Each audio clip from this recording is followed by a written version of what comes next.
وعلى آله وصحبه أجمعين. أما بعد، فيقول النبي صلى الله عليه وسلم كما روى الإمام مسلم في صحيحه عن أبي رقية تميم بن عاص الداري رضي الله عنه قال: قال النبي صلى الله عليه وسلم: الدين النصيحة.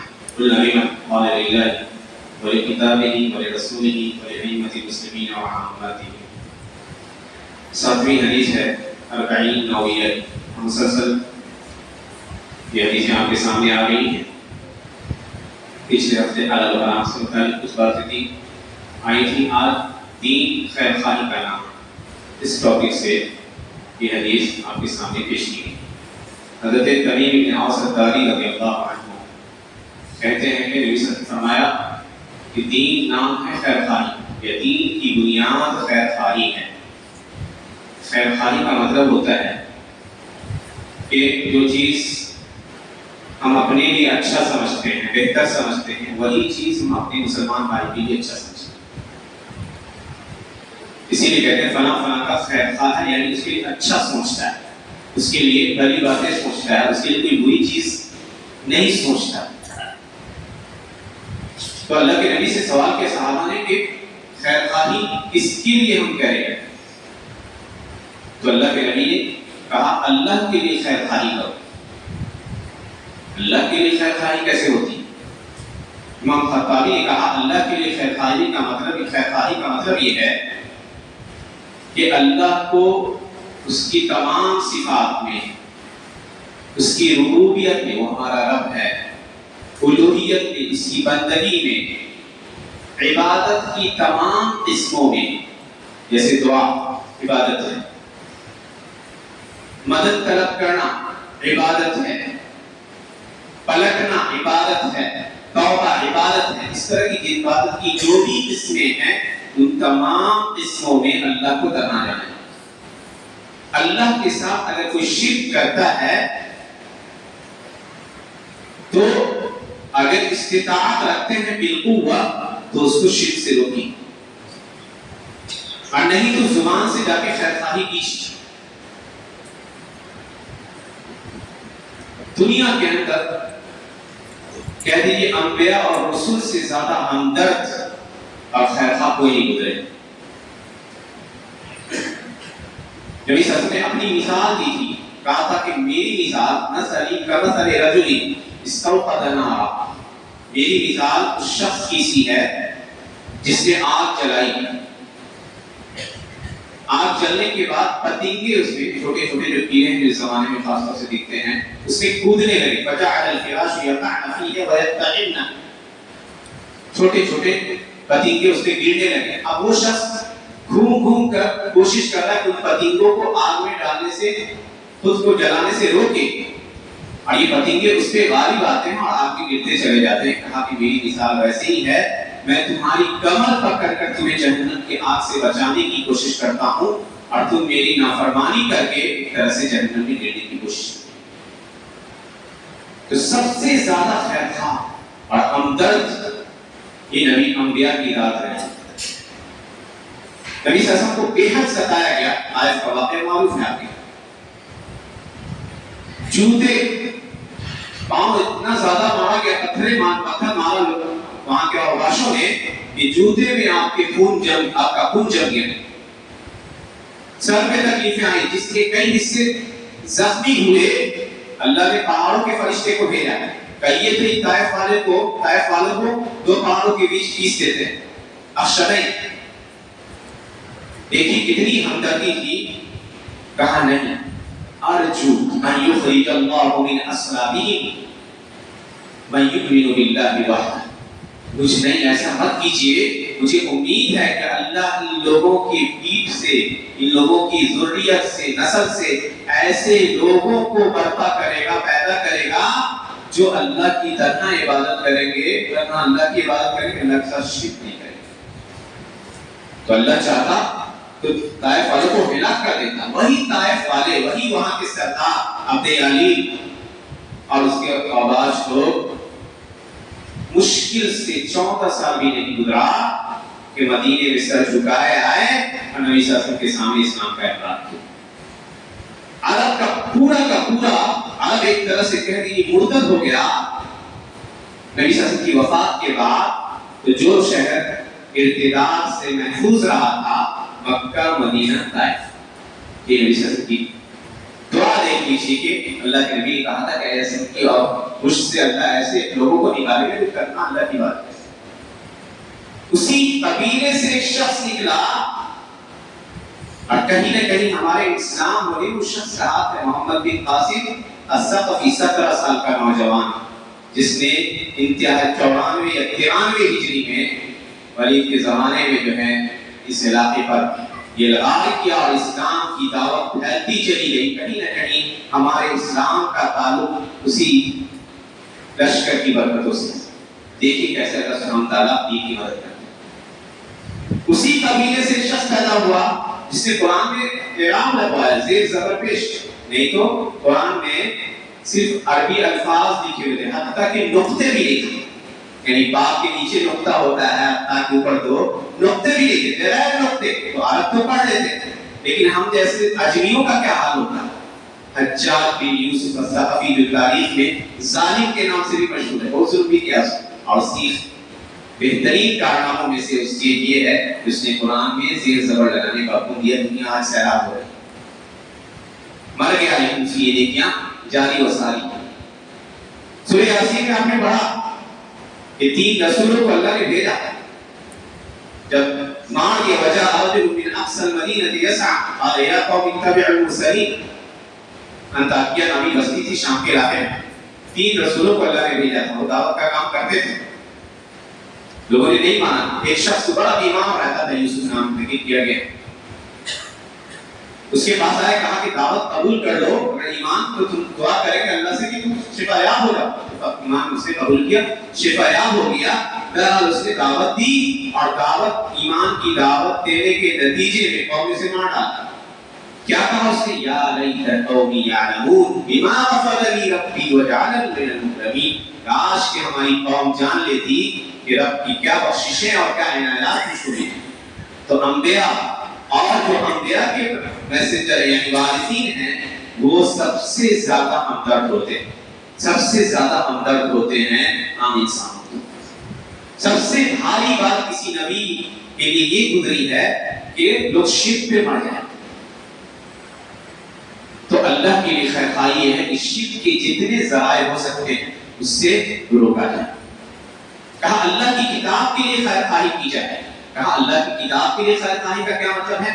کہا کہ جتنی جیسی تلاوت کا ہے وہ تلاوت کی جائے، اس کے آیات پر غور و فکر اور تدبر کیا جائے، اس کے حدود کے اوپر رکا جائے، جو باؤنڈری قرآن نے لگا دی ہے ہمارے لیے اس کو پھلانا نہ جائے، اس کے احکامات کے جن باتوں کا حکم دیا گیا ہے اس کو فالو کیا جائے، اپنی جن باتوں سے رکنے کو کہا گیا ہے اس سے رکا جائے۔ یہ ہے قرآن کے ساتھ خیر خواہی۔ اور ایمانیات کے باب میں سب سے اہم چیز جو ایمان میں اضافے کی وجہ بنتی ہے وہ قرآن کریم کی تلاوت۔ تلاوت ترجمہ کے ساتھ، ہمارے یہاں مسئلہ ہے کہ ہم عربی زبان نہیں جانتے، عربی ہر مسلم کی زبان ہونی چاہیے، ہر مسلم کی۔ اللہ کے احکامات ہم پڑھتے ضرور ہیں، اثر نہیں ہو پاتا ہے، تو ترجمہ کے ساتھ بہت زیادہ پڑھنے کی ضرورت نہیں ہے، معمول بنا لیجیے صفائی، لیکن ہمیشہ تاکہ وہ بات سمجھ سکے کہ وہ پڑھ رہا ہے۔ یہ الصراط المستقیم بار بار دہراتے ہیں، مطلب نہیں سمجھتے، تو ایک طرح سے ہمارا کھڑا ہونا، یوں ہی کھڑا ہونا ایک طرح سے اٹھ بیٹھ ہو جاتا ہے، کیونکہ ہم معانی پر وہ خشوع اور خضوع جو عربی الفاظ یا قرآن کے الفاظ کو سمجھنے کی وجہ سے پیدا ہوتا وہ ہماری عبادت میں نہیں پیدا ہوتا، وہ اثر نہیں پیدا ہوتا ہے۔ اسی لیے اقبال نے کہا تھا جب تک نہ ہو تیرے ضمیر پہ نزول کتاب کہ خوشا ہے ناراضی نہ صاحب کشا ہے۔ قرآن کو سمجھنے کی ضرورت ہے۔ اقبال کے بارے میں آتا علامہ اقبال کے بارے میں کہ ان کے والد ان کو قرآن پڑھتے دیکھتے تھے تو کہتے تھے کیا کر رہے ہو؟ کیا قرآن پڑھ رہا ہو؟ بار بار جب یہ پوچھا تو سمجھ گئے کہ کچھ اور کہنا چاہتے ہیں، تب انہوں نے کہا کہ قرآن پڑھنے ہی کے لیے نہیں، صرف تدبر کے لیے، اور اسی لیے اللہ نے بارہا قرآن میں کہا ہے کہ قرآن میں غور و فکر کیا جائے۔ افلا یتدبرون القرآن ام علی قلوب اقفالها، کہ آپ قرآن پر غور و فکر کیوں نہیں کرتے؟ کہ ان کے دلوں پر تالے لگ چکے، تو اللہ نے کہا کہ تدبر کیا ہے اور فکر کیا ہے، اس کے احکامات پڑھائیے لوگوں کو۔ الحمدللہ کچھ لوگ یہاں دیکھتے ہیں وہ سوالات پوچھتے ہیں، آپ کے بعد آپ کا خوشی ہوتی ہے کہ پڑھنے کا ایک ماحول۔ تو عشاء کے بعد چند آیات کی گئی، اپنے انداز سے تفسیر کیجیے جو آپ نے پڑھی۔ تفسیر کی ڈھیر ساری کتابیں آن لائن بھی کریے مہیا۔ تو ایک اچھے ماحول کے لیے اور خاص طور سے ذہنوں کے اس دور میں ضرورت ہے کہ کتاب اللہ سے اپنا رشتہ مضبوط کیا جائے، کیونکہ اس سے رشتہ مضبوط کرنا ایک طرح سے اپنے ایمان کی حفاظت کرنا۔ نبی صلی اللہ علیہ وسلم نے کہا تھا ترکت فیکم ما لن تضلوا ان اعتصمتم بها کتاب اللہ وسنتی، دو چیزیں چھوڑے جا رہا ہوں، اس کو مضبوطی سے پکڑے رہو گے، کبھی گمراہ نہ ہوگے، اللہ کی کتاب اور میری سنت۔ تو نبی صلی اللہ علیہ وسلم کی کتاب کا بھی دراسہ ہو، ترجمہ پڑھا بھی جائے، اس کو سمجھا بھی جائے، اور ایسے دروس وقت فوقت الحمدللہ ہمارے یہاں تو اللہ کی بڑی رحمت ہے کہ تفسیر کا درس ہوتا ہے مسلسل کئی سالوں سے، 20 سال سے شیخ کا درس ہو رہا ہے۔ شاہ صاحب یہ ایک موقع ہے سمجھنے کا، سمجھانے کا، سوالات آ رہے ہیں تو اشکال دور کرنے کا۔ اسی طرح تیسری بات اللہ کے نبی نے کہا کہ خیر خواہی نبی صلی اللہ علیہ وسلم کے لیے کی ہے۔ اللہ کے نبی صلی اللہ علیہ وسلم کے ساتھ خیر خواہی یہ ہے کہ پوری طرح اللہ کے نبی کی پیروی کرے۔ جو باتیں ہماری خواہشات سے ٹکرا بھی رہی ہو، اللہ کے نبی کی بات آ گئی تو اللہ کے نبی کی بات کو ترجیح دی۔ نبی صلی اللہ علیہ وسلم کی صحیح حدیث کو غلط تعبیر کر کے رد نہ کیا جائے، کیونکہ اللہ نے دھمکی دی ہے کہ اگر اللہ کے نبی کے فیصلے کو اپنے اختلافی معاملوں میں ہم جج اور حکم نہیں مانتے ہیں تو ہم مومن نہیں ہو سکتے۔ اللہ نے کہا فلا وربک لا یؤمنون، آپ کے رب کی قسم یہ لوگ مومن ہو نہیں سکتے جب تک آپ کو اپنے اختلافات میں جج اور فیصلہ نہ مانے۔ کوئی جھگڑا ہوتا ہے اور قرآن و حدیث کی بنیاد پہ کوئی فیصلہ آپ کے پاس آ جاتا ہے، ٹھکراتے ہیں تو یاد رکھیے آپ کا ایمان خطرے سے دو چار ہو گئے۔ وہ فیصلہ آپ کی خواہشات کے خلاف ہو سکتا ہے، وہ فیصلہ ہو سکتا ہے اس میں آپ کو مالی نقصان کا سامنا کرنا پڑے، لیکن قرآن و حدیث کے مطابق فیصلہ دیا جا رہا ہے، چپ چاپ سننا پڑے۔ نبی صلی اللہ علیہ وسلم کا دفاع کیا جائے، ان کے خلاف اگر کوئی گستاخانہ حرکتیں کرتا ہے تو اگر قوت ہے تو بالقوت روکا جائے ایسے لوگوں کو۔ انشاءاللہ جمعہ کے خطبے میں بیان آئے گا اس موضوع میں۔ اللہ کے نبی سے سچی محبت رکھی ہے اور نبی صلی اللہ علیہ وسلم کے دین پر دنیا بھر میں جہاں بھی مسلمان آباد ہیں ان کی تکلیف کو اپنی تکلیف سمجھی۔ مومن نہیں ہو سکتا جب تک دنیا میں مسلمان کی کسی بھی حصے میں اگر کہیں تکلیف میں ہے اس تکلیف کو محسوس نہ کرے۔ اللہ نبی نے کہا تھا کہ اللہ یاد رکھو ایمان کے اندر جو محبت ہے مومنوں سے اس کی ایک مثال اللہ کے نبی نے دی تھی۔ کیا مثال دی تھی؟ کہ مومنوں کی مثال ایک جسم کی طرح ہے کہ جسم کے کسی حصے میں اگر تکلیف ہو تو سب جو ہے اس تکلیف کو محسوس کرتا ہے، راتوں کو جگتا ہے۔ کہا کہ من لم یہتم بامر المسلمین فلیس منہم، جو مسلمانوں کے غم پر غمزدہ نہ ہو وہ مسلمان میں سے نہیں ہے۔ دنیا میں کہیں آفتیں آئی ہیں مسلمانوں پر، ان کے لیے ادنا سی چیز کر سکتے ہیں، دعا کر سکتے ہیں، کچھ نہیں دے سکتے ہیں، پیسے ویسے سے ان کی مدد نہیں کر سکتے، ہم اتنے کمزور ہیں کہ تعصب کی مدد نہیں کر سکتے، تو دعا کر سکتے کہ اللہ اس قوم کے اوپر جو عذاب ہے، جو مصیبت ہے، آج دیکھ لیجیے جوالیہ غزہ کا علاقہ پچھلے 14 دنوں سے قیامت کی کا ہولناک منظر، کھانے پینے کی چیز نہیں ہوئی، تو ہم اللہ کی نعمتوں میں الٹ پلٹ رہے ہیں۔ ہزاروں نعمتیں ہم کو ملی ہیں اور ہمارے کچھ بھائی ہیں دنیا میں جو تنگی اور پریشانی میں ہیں، دعا کیجیے ان کی کہ اللہ اس عذاب کو سے دور کرے اور ہمیں عافیت میں رکھے۔ عافیت اور امن دنیا کی سب سے بڑی دولت ہے۔ نبی صلی اللہ علیہ وسلم سے حضرت عباس نے کہا تھا کہ مجھ کو ایک چیز سکھائی، دعا سکھائی جو میں مانا کروں، کچھ نہ سکھایا، کہا اسأل اللہ العفو والعافیہ، اللہ سے عفو و عافیت کہ اللہ امن سے رکھ، عافیت سے رکھا، بلا اور مصیبتوں سے محفوظ رکھ، اس کی دعا کیا کیجیے۔ لیکن ہم سمجھتے ہیں کہ ان کے اوپر اگر وہ عذاب آیا ہم بے فکر ہیں، محفوظ ہیں، یہ دھوکے میں۔ حالات اس طرح دنیا کے بن رہے ہیں، وہ چیزیں آئیں گی، اسی لیے ان کے حق میں کم سے کم ہم دعا کریں، مسلمانوں کی تکلیف پر ہم تکلیف کو محسوس کریں اور ان اسباب سے اپنے آپ کو، معاشرے کو بچائیں جن کی وجہ سے عذاب قوم کے اوپر آتے ہیں۔ حضرت عائشہ صدیقہ رضی اللہ عنہا نے اور حضرت ام حبیبہ اور ام سلمہ تینوں کی روایت امام بخاری نے ذکر کیا ہے بخاری کے کہا انہم یا رسول اللہ فینا الصالحون، اے اللہ کے رسول ہمارے معاشرے میں اچھے نیک لوگ رہتے ہوئے بھی ہمیں ہلاک ہو جائے، یعنی ہم پر اللہ کا عذاب آ جائے؟ تو اللہ کے نبی کہا ہاں اذا کثر فیہم الخبث، جب برائیاں سر چڑھ کر بڑھ جائیں گی، انتہائی بڑھ جائیں گی تو بری موت پہ عذاب آئے۔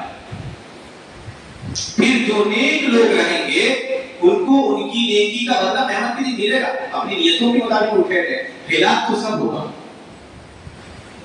ہلاک سب ہوگا۔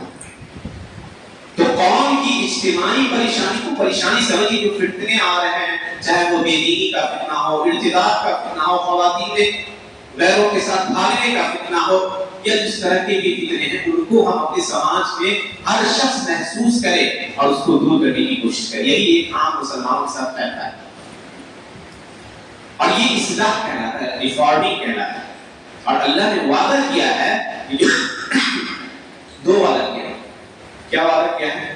ایک وعدہ کہ ایسی قوم کو اللہ کبھی نہیں ہلاک کرے گا جو اپنی اصلاح کرتے رہتے ہیں، اپنے اندر بھی کمیاں ہیں اس کو بھی دور کرنی، کیونکہ کوئی انسان معصوم نہیں ہے سوائے نبیوں کے، انبیاء رسول کو چھوڑ کے کوئی معصوم نہیں، غلطیاں سب کے اندر ہوگی، اور اپنے سماج سے بھی دور کرنا، یہ ہر شخص کی ذمہ داری ہے۔ سماج اللہ نبی کا من رہا منکر، جو کوئی منکر بری بات دیکھے سماج میں اسے اپنی طاقت سے روکتے، اگر طاقت نہیں ہے تو زبان سے، اور زبان سے بھی نہیں بول سکتا تو دل سے برا جاوے، اور یہ سب سے ہلکے درجے کا ایمان ہے کہ دل سے ہم کسی چیز کو برا سمجھتے ہیں۔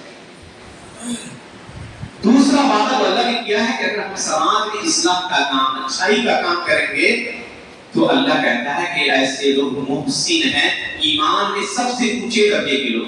اللہ نے کہا والذین جاہدوا فینا لنہدینہم سبلنا، جو لوگ ہمارے دین کے لیے جدوجہد کریں گے، محنت کریں گے، ہم انہیں ضرور ان کی رہنمائی کریں گے۔ اگر ہم سے گناہیں بھی ہوں گے اللہ کھینچ کے اپنی طاعت کی طرف لے آئے۔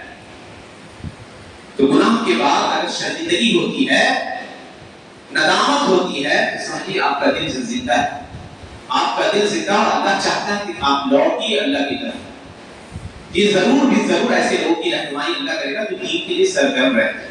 دوسرا وعدہ اللہ نے کہا ایسے لوگ محسن ہیں اور اللہ کی خاص مدد اور تائید ان کو حاصل ہوتی ہے۔ یہ عام مسلمانوں کے ساتھ خیر خواہی، اور حکام وقت اگر مان لیجیے کہیں ہم مسلم ملک میں ہیں تو وہاں حاکموں کے ساتھ خیر خواہی کا حکم دیا گیا ہے۔ ہمارے یہاں ذمہ دار ہیں تو ان کے ساتھ خیر خواہی کی جائے، ان کی مدد کی جائے سماج کو اچھا کرنے میں، ان کے عوامل کی فرما برداری کی جائے، جو اچھی باتوں کا وہ حکم دیتے ہیں، کیونکہ معصیت کے کام میں کسی مخلوق کی پیروی نہیں کرنی، اچھے کاموں میں اگر اچھے کاموں کا حکم دیتے ہیں تو ان کی پیروی کی جائے، سماج کو اچھا اور صالح بنایا جائے۔ یہ خیر خواہی ہے جو دین کی بنیاد ہے، جس کو اللہ کے نبی نے کہا دین کی اصل ہے۔ اللہ سبحانہ وتعالیٰ سے دعا ہے کہ اللہ سبحانہ وتعالیٰ ہمیں ہر ایک کے لیے، ایک دوسرے کے لیے خیر خواہ بنائے، اور اپنے سماج کو ہر طرح کی شر اور وبا سے محفوظ کرنے اور اس کی صحیح میں اپنا کردار ادا کرنے کی توفیق عنایت فرمائے۔ آمین۔ وآخر دعوانا الحمد للہ رب العالمین۔ السلام علیکم۔